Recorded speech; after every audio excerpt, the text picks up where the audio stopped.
Hey, thanks for tuning in to another episode of Badgers Heavy Hitters. I'm sitting down with my boy Jay.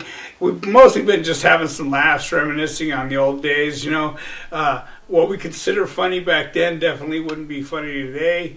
And, real men still fuck up. It's a fact. It's what we do after we fuck up that defines us today. And Jay's come a long way. I've come a long way. And, I don't know, I'm grateful for where I am today, and Jay seems pretty grateful for where he is. We're waiting on some Habit burgers right now. Magic's wife went to get some burgers, and, for those of you who want to donate to help with those burgers, we appreciate it, because this is killing me between the cameras. So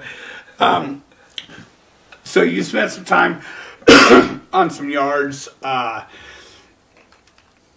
You had mentioned outside that you were smoking in the execution chamber. Why don't you bring a little story about that to us? Well, I was a tier tender. That means you sweep and mop the tiers or whatever little job assignments the officers have for you. 11 cents an hour? Yeah. Yeah. So this is San Quentin's gas chamber. It smells like pine sol, I know, because I put it there.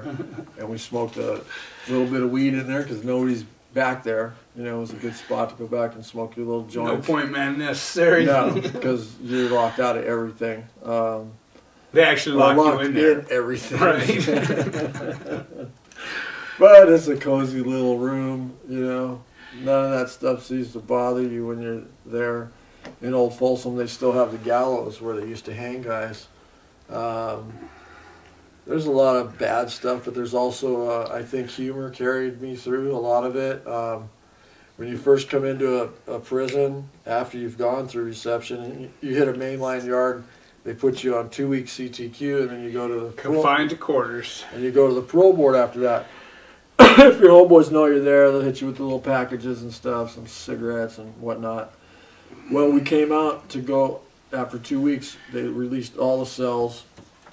Probably 10 cells, a couple guys in each cell. And there was a dwarf there in line with us, and we were all standing against the wall in front of our cells waiting to go in line to the classification committee. And a mainliner walked by, took one look at this little black dude, picked him up, put him on a desk, and opened both drawers and said, "That's how you get down." And left him there.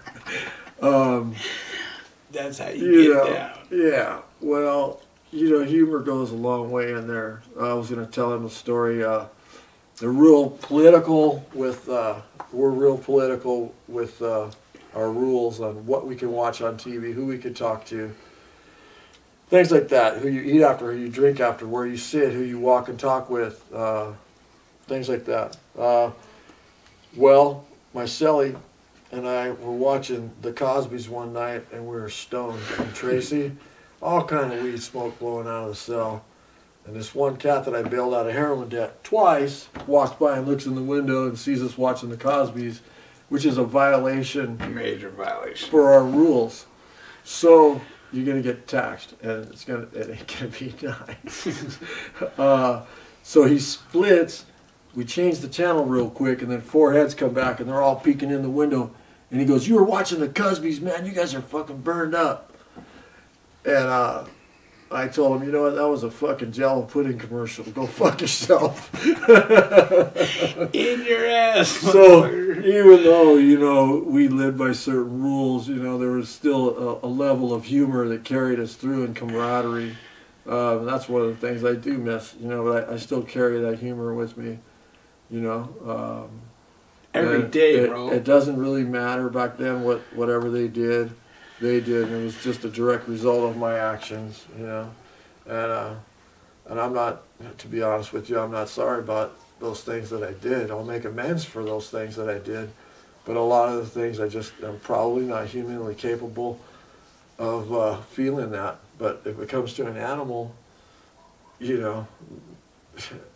I'm different with animals. I had a cat die, and I love this cat, and it really messed me up. But I've watched people die and leave and everything like that, and it just doesn't faze me like it did because of the transitory lifestyle that prison provides.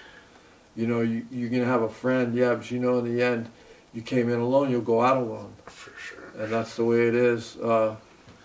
And it's a sad, sad life, man. I've seen acts of desperation, raise guys up after they had hung themselves. Just, you know, human degradation at its lowest. But also I've seen the human spirit survive there. With one person in particular, I won't mention him by name, but I met him in 1981. He was already in the hole. And I have great respect for this man. He saved my life the first night that I was there. They said I tried to smuggle a gun into LA County Jail to shoot a deputy. I ended up in 1750 with 1750s are high power. Some federal, the feds said this and that about me, who I was hanging out with wasn't kosher. They were organized crime. So that's what they said. I didn't even know where I was at. And that when you try and smuggle a gun into a jail to hurt a deputy, the other deputies tend to frown on that. So the first night they came down to get me at 2 in the morning and said, "You're going to sergeant's court, get ready," and left. And they had walked on the tier that they never walk on. And then I got a note saying, "This is what you better do so you can survive the night. They're going to come back down here and try and kill you." And so I shampooed the front of the floor. I got a mattress and a knife, and I stood back there and I waited for them to come with their little electric charges, their taser gun. And I stood in the back. They took one look. They didn't want a part of that, and they left. And I didn't know to do those things. And the person that was there, who was already in the hole in 1981, and I'm sure he went there in the late 70s, barely was released 2 years ago out of the hole. But I can tell you this, I know that man remained strong. He taught me what to do with my mind, to draw, to keep myself busy, to keep myself up. He taught me how to survive in there.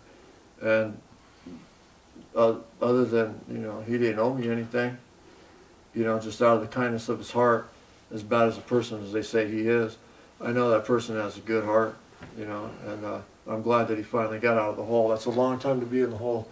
You figure 80s, it's 2017. So 90s, 2000, yeah, 2010s. 45 years or so in the hole.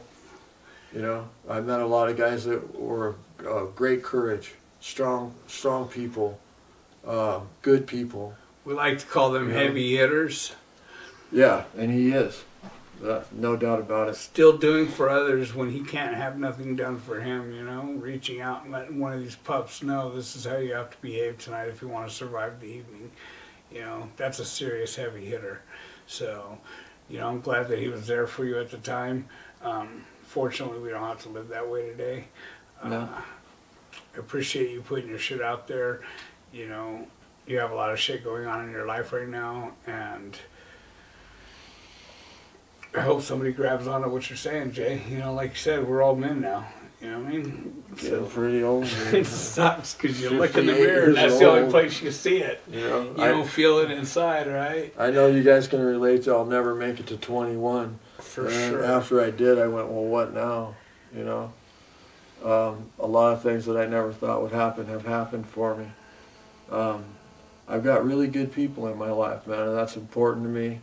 And I recommend that you open up and talk to somebody about what's really going on. It's being transparent with how you feel. And if you don't know how you feel, it brings a level of honesty, and it'll take you from a bad place to a good place with a good solution, as long as that energy is directed in the right path and not in the wrong path.